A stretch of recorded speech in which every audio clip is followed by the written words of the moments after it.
Hi. Hello. Hi. Episode Eight. 8. Eight. Oh, fantastic. Episode 8. Okay.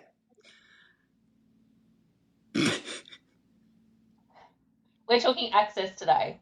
We are talking access Access today. about women having access, not having access, how we creatively can create more access, how sometimes access is absolutely impossible, and don't judge it We have to surrender to it. because there will be another way. Yeah. Or another time. Yep. Yeah. Or another, opportunity. I think we can get bogged down in what we're not doing, what we don't have access to, and then our heart, mind, body, soul shuts off all creativity and curiosity around how else can we move, what else do we have access to. It can be a very scarcity mindset. Mm. Yeah. And I think I know this is definitely what I'm like. I will go to the closest thing I have access to in that time to maybe get done or achieve and I don't allow myself to. I think that's one of the ways we fall down as women in keeping ourselves small, is that there are so many small things that in our immediate access to do, to organize, to plan, to create, that it's easier for us to go to those things and not spend time and invest time thinking about actually just a little bit beyond that. It doesn't have to be way beyond it. And actually the reality is sometimes even just a little bit beyond it is where the magic is. It's where the gold is. Because if you go too far beyond and you think, okay, well, I don't feel I've got access to it, but if I create access, then it will be unsustainable and not last, because you have to, it's so too hard every time. Whereas, whereas there are changes we can make to adjust to the sort of next expansion out. Exactly. And it is one step at a time. And, it's fabulous to have these big dreams and, like, what can I have access to? What's the huge dream that I want? But you have to work to get there. In my mind, I think of women I'd love to photograph or experiences I would love to have, but they're massive, massive, massive dreams. I'm not at that stage yet. No. And I think sometimes, oh God, like, what never going to can't I do happen. that? Or why isn't it happening? Or I'm not there yet. Mm-mm. And that's okay. It has to be sometimes those little like you said, those little things that you have access to, you have to work through that. You have to have the experience and the skills and the knowledge and you know what? Sometimes you have to go through those things so that you can meet the people that will get you to the next level of access. Yeah. Because there's that saying, and it's terrible, but sometimes it is, your access is who you know. Yeah. I was actually talking to a great friend 2 days ago, and she helps to run a charity, and she came over to New Zealand. She's not in New Zealand, she's somewhere else. And she came over to New Zealand last May, and we were chatting. And we were actually talking about her charity and getting sponsors and getting support and getting donations and getting... and we were also talking about photography, and we started talking about access. And I didn't really think anything of it. And then I spoke to her 2 days ago, and she said, oh, it's great. I'm working through all of, I'm now doing this part of the charity and this part. And I remember us talking about access, and I've all of a sudden realized that, being a woman in our 40s, heading 40s to 50s, we have a lot of contacts who are potentially CEOs or heads of businesses or managers, or, because we're of that age, we're of that stage.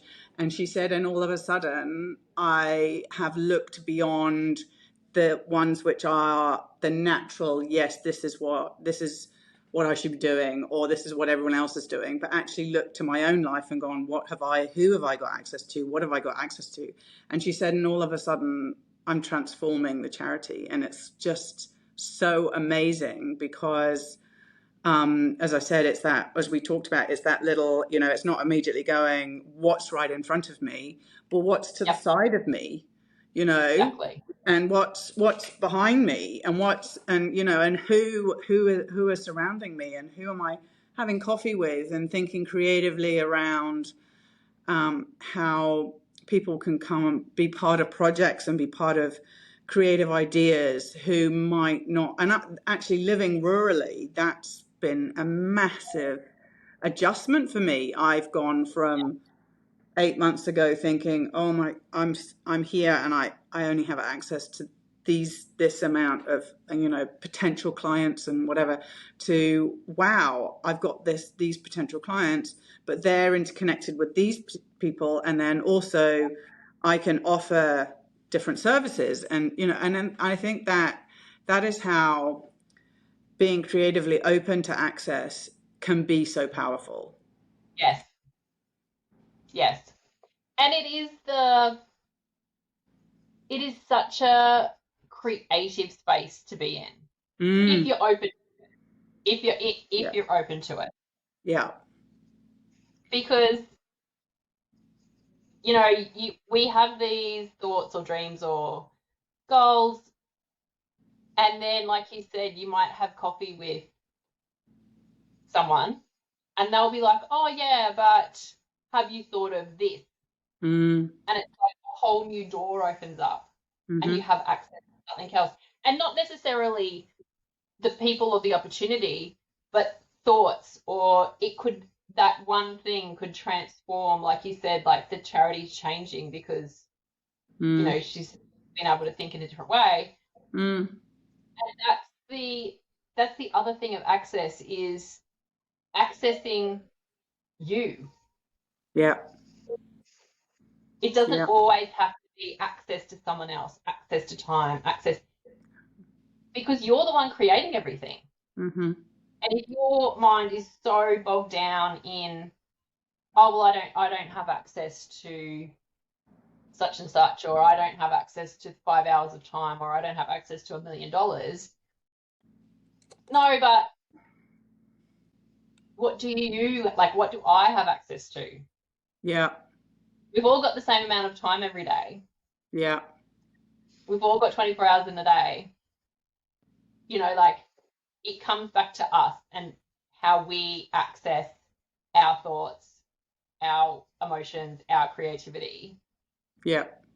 Because that's how you grow it. We can't always rely on the external access.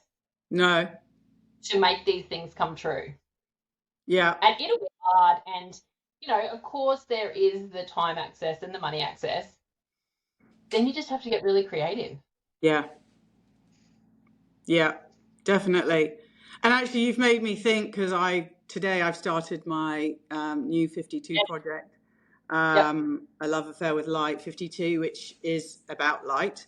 And it's really interesting because I know for the first few years of my journey as a very intentional photographer, I used to get so frustrated because I see other people's images and I'm like, but you're somewhere where it's beautiful light, you're in wherever, by the beach or where this, and I'm here and the light's not very beautiful. And I remember, because I was in the Middle East for a while and the light was so harsh and stark, and I would get so frustrated. I'm like, but the light's not the same here.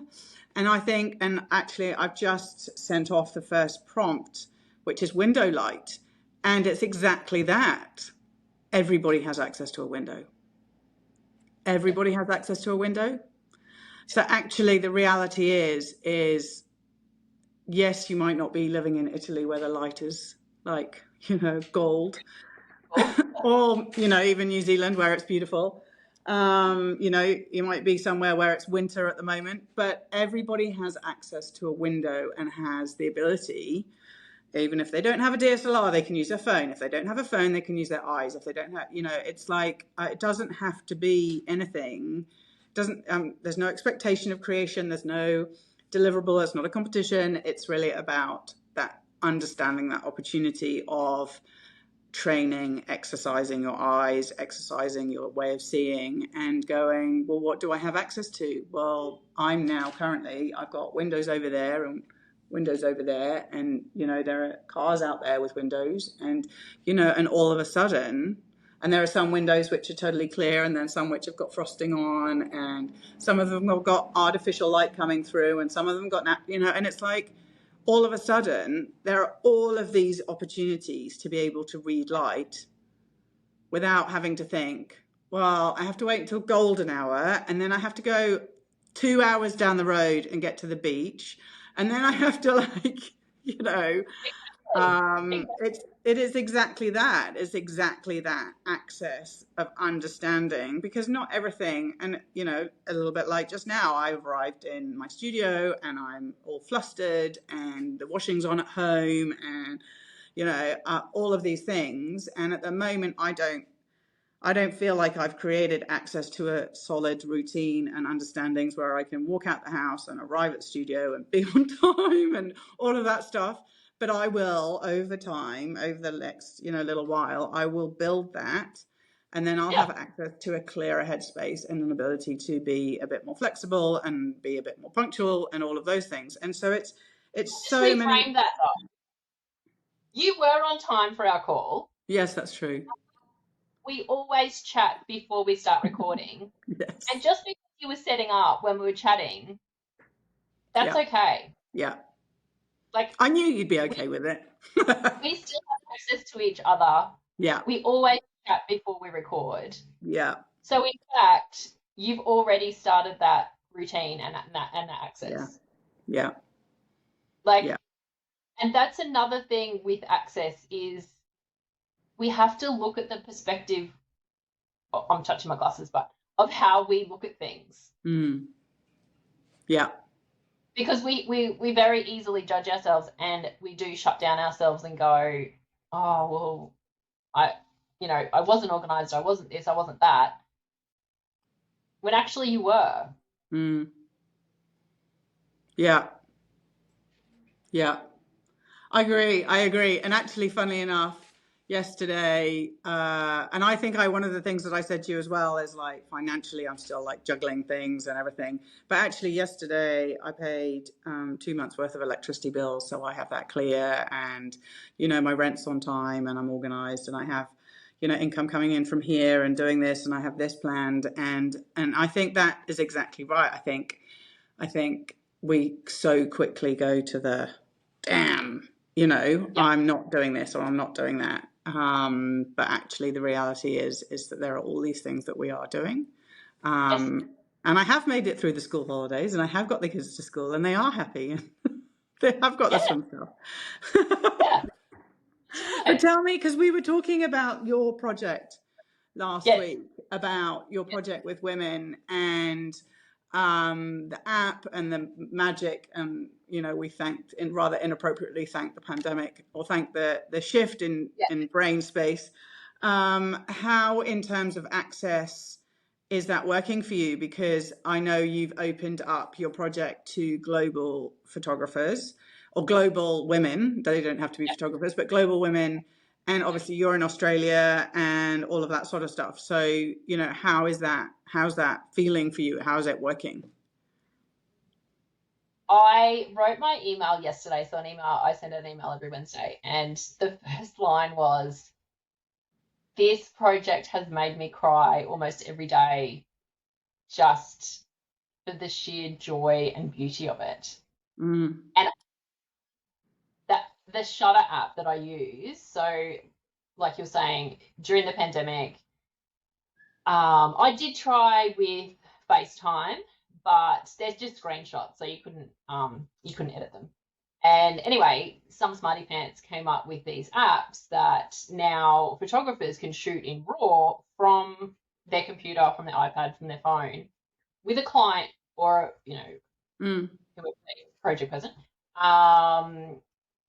anywhere in the world. If you've got access to a smartphone, then you can use this app.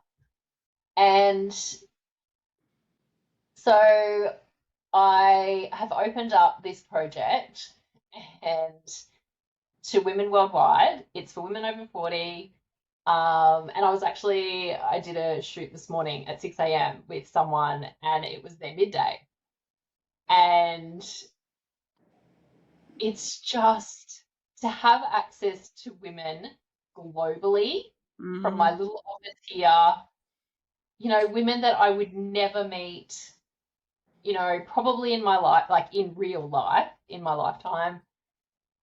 And it isn't so much about, I'm going to get all teary, it isn't so much about the photos. Like the lady I was shooting this morning, she's like, tell me about why you want to do this. Because I ask questions and I prompt and I guide through the shoot and I'm asking them about their life. And she spun it around on me. And we'd had a beautiful chat about her. And she goes, why do you personally want to do this?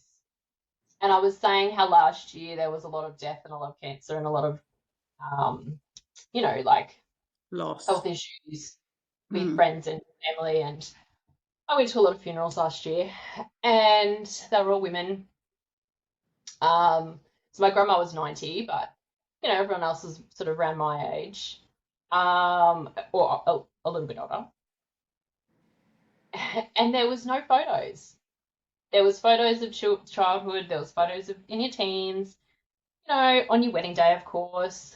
And then we kind of drop off. And,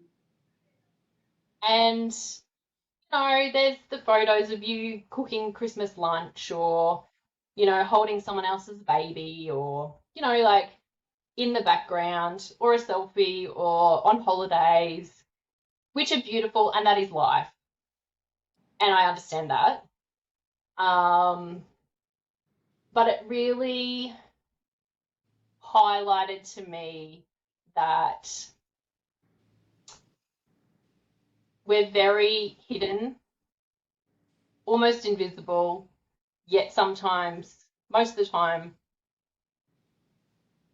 we're holding everything together.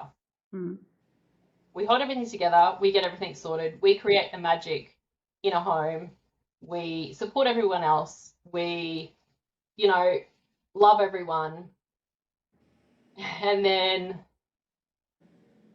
we're kind of in the background as well. And it felt very personal.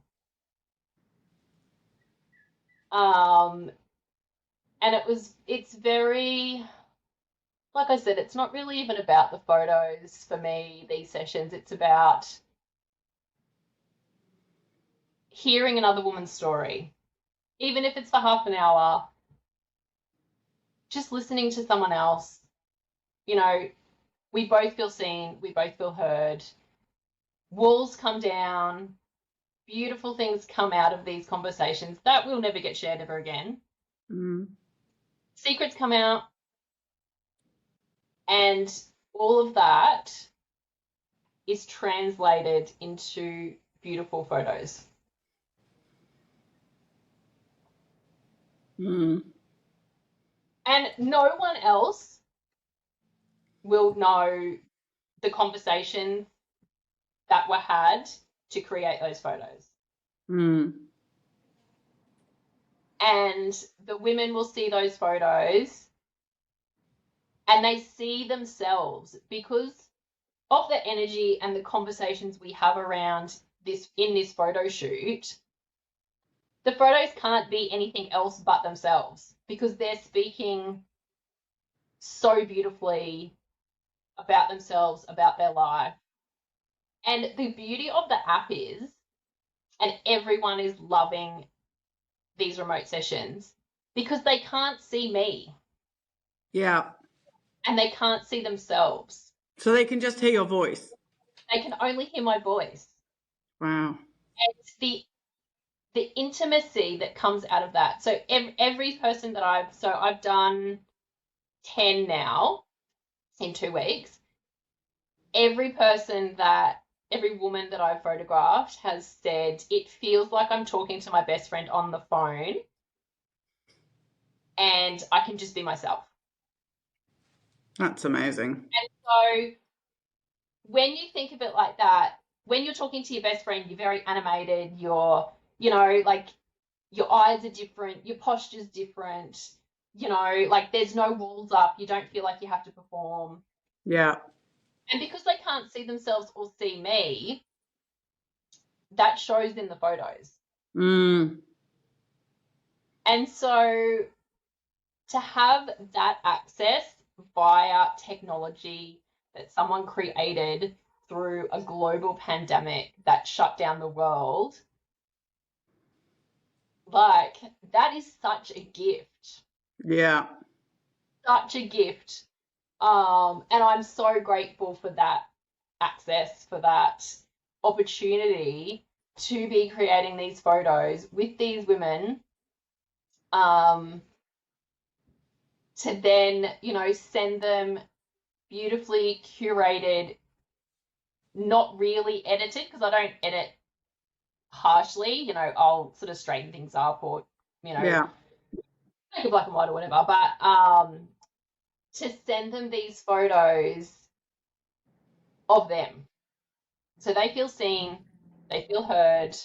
And, a couple of ladies have emailed me even a few days after they've looked at their gallery and they just keep saying, every time I look at them, I see something different in me. Hmm.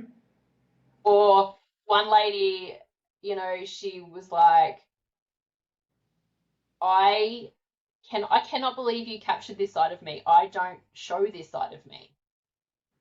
And I Wow. didn't recognize this side of me. It's so intriguing listening to you because you're like, I'm thinking, and I don't know whether anybody listening is thinking, but you're like, what would I show that I don't normally show? Do you know what I mean? It's so interesting because in some ways you don't, I mean, I don't know what I don't show. I mean, I do, Exactly. but I don't really. And this again comes back to accessing ourselves Yeah. Yeah. and being in spaces that reflect back to us how important we are, how Mm. important our stories are, how beautiful our images are. It's not about, the beautiful photo. It's about the essence of the woman. Yeah. Yeah. Because there's only one of us. There is Yeah. only one of us. And I know I bang on about it, and I know I'm a little bit obsessive about this at the moment. And I think it's the trauma of last year of just losing people or having huge health issues with close friends and family, and just being like, once you're gone, you're gone, like Yeah. gone. Yeah. Yeah. We're But here. it's really, have you seen It's that? You probably haven't. So I think it's Pixar. There's a film called Coco Melon. That I was watching with my daughter over the holidays, and it's about the Festival of the Dead in South America. oh yeah, And so I didn't appreciate this, and forgive me, anybody that's listening this is part of your culture, but I didn't. So when people die, you have not a shrine, but a collection of photographs of the people in your family. yeah, And they have this thing that when this boy that's living goes into this, the place where everyone who's died are, and they're all skeletons and they're all like beautifully painted and everything like they are. And then once the last person that goes that remembers you, that dies, that still remembers you, then you disappear for eternity, like disappear. Whereas otherwise you stay in this kind of mid space. It's such a beautiful, like it's children, it's cartoon, it's It's just Yeah. so beautiful. I encourage anybody to watch it who's an Oh, adult and who's I need to related. go watch it. And it's Yeah. just so awesome because it talks about and you know, and they and when the little boy goes in and he sees all these photographs, you know, the grandmother saying, these aren't photographs, they're people. And Yeah. it's that as photographers and as individuals who are so passionate about that. And I had a beautiful conversation. I've a couple of beautiful conversations with older ladies from the community who have been into my space, and we've been talking about that sort of thing. And we were talking about photographs being people and photographs and how like they hold human beings in your life, you know, Yeah. because you know, when you're younger and you see pictures of people that aren't around or older people, you go, oh, they're like, you know, it takes the loss and it takes the grieving and it takes the understanding of people really, really close to you to appreciate the value of photographs, of those The treasures, value of that you. remembering. Yeah, Yes. yeah, Yes. And it's the value, like, this is what I'm passionate about, is like, especially as we get older, we hold so much wisdom, so much life experience, so much knowledge, the yeah. things that our heart, our essence. And, you know, the photograph is the artifact of that human. Mm. Like, Mm. I've got a photo, I've got a wedding photo of my great, what would they be? They would be my great great grandparents Mm. in my lounge room. And my great great grandfather, you would swear it was my youngest son standing there. Oh my God. You would swear it was my youngest son. Mm. I I appreciate and like value that connection Mm. incredibly. Like, I'm like, that's that's our history. Mm. Like, you come from that person. Yeah. Yeah. And it's so, and to have access to that type of history, Yeah. to show where you come from, where you belong. Oh, makes me emotional every time. Yeah. It's just, and it's like, this is, these are my people. Yeah. And it's And, you really know, that's interesting why because I'm I don't about have women. pictures up. Sorry. Yeah. Carry on. No, go. No, I was going to say Go. I don't have pictures up of my family because as soon as I get them out of the box, it becomes too hard because I feel that separation even more. Yeah. And it's in many ways I look to my children, I'm like, they probably actually would quite like them. Like, you know, like it's almost me being selfish not putting them up in some ways. Yeah. Yeah. Yeah, I love your project. I love it. I love it because it's forming that thread across the world and the like-minded understanding of what it is to be a woman and what it is to sometimes be unseen and unacknowledged, and also the way with the technology it's allowing you and your subject to have access to windows that work without too much time and Yeah. cost. Hour. Because It's half an the reality hour. is, you know, as a woman, you might like, well, I would really like to have some pictures of me, but I can only do it between 12 and 1, and I want Yeah. this photographer and blah, blah, blah. And, whereas you can make it happen, which is really amazing. And I'm Yeah. And excited. like I was explaining, my most beautiful friend signed up. She was one of the first ones that signed up, actually, when I started it. And I always, every time she lives in Tasmania, and I'm continually like, every time I see her, I'm like, let me take your photo. She's like, no, not take my photo. And she doesn't say it that politely. She says, fuck off. And so I'm forever like, I love you. I want to take your photo. You're so important to me. You're important to your children. She's a single mom, and that's our time. But I don't care. I'm going to keep talking. And she is always no, no, no. Anyway, I announced the project. She was one of the first ones to sign up, and I cried. And when you book, I send a questionnaire, and you have to fill in the questionnaire. I made all of the questions required questions because I'm like, you're not getting out of this. Like, if the questions that you have to answer it, it's not for me. The questionnaire is not for me. It helps me. It guides me so that I can focus on, you know, like some women say, I don't want my, I don't know, chest photographed. I don't want my legs photographed, whatever. And the questionnaire is not for me.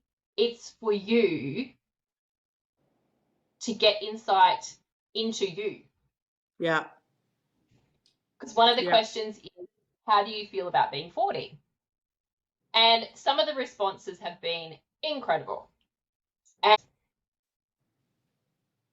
the photos are,